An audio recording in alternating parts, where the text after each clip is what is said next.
মথুর বাবু, আপনার দুশ্চিন্তার কারণ আমি বুঝি, কিন্তু উপায় কি বলুন? তন্ত্র সাধনার পথই এই। তন্ত্র ভোগের বস্তুর সঙ্গে সাধনার সমন্বয় ঘটায়।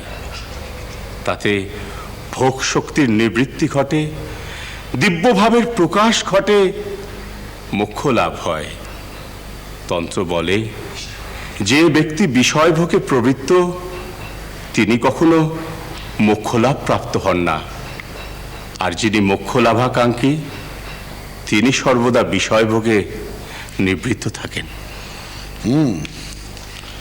আমি শুনেছি যে বাবা এই তন্ত্র সাধনায় রাজি ছিলেন না।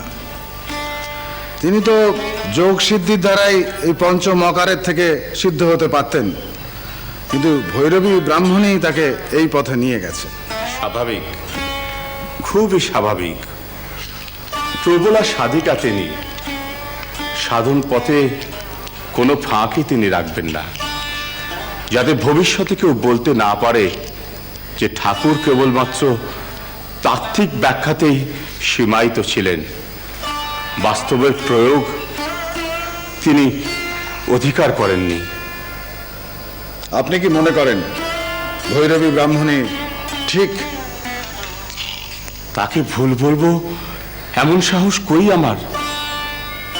যিনি প্রথম দর্শনেই ঠাকুরের মহাভাব চিহ্নিত করেছিলেন, দৌর্দণ্ড প্রতাপ, কারোর সাহায্য ছাড়াই নিজের শিষ্যকে তিনি অবতার বলে ঘোষণা করেছেন, তার ভুল ধরবার আমি কে?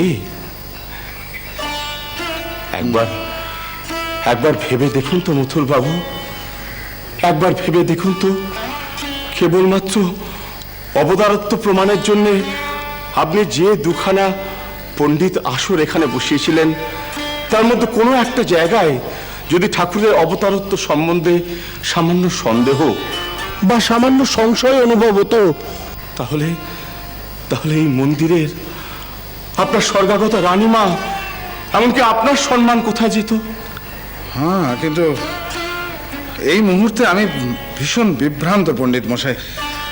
মানে হয়তো হতে পারে যে আমার ঈশ্বর অনুভূতির একাগ্রতা নিষ্ঠা সেরকম নেই, তাই আমি মেনে নিতে পারছি না, কিন্তু আমি অত্যন্ত অসহায়।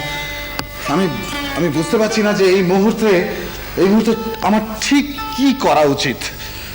এই মন্দিরের সমস্ত ব্রাহ্মণ, পূজক, সমস্ত কর্মচারী সবাই জেনে গেছেন যে ভৈরবী ব্রাহ্মণীর এই বাবাকে নিয়ে গতিবিধির কথা।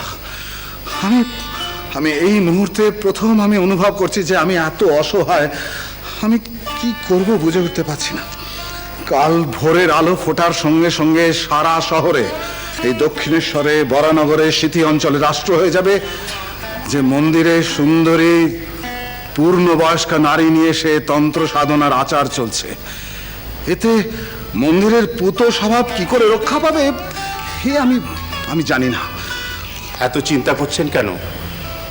এই মন্দিরে যাকে প্রতিষ্ঠা করেছেন তিনি নিজেই তাকে রক্ষা করবেন। এতটা অবিশ্বাস, এতটা অনাস্থা, ছি! অবশ্য আপনাকে দোষ দিয়ে লাভ কি? আমারই ভুল। আমার আপনাকে আগেই চিনে নেওয়া উচিত ছিল। তার মানে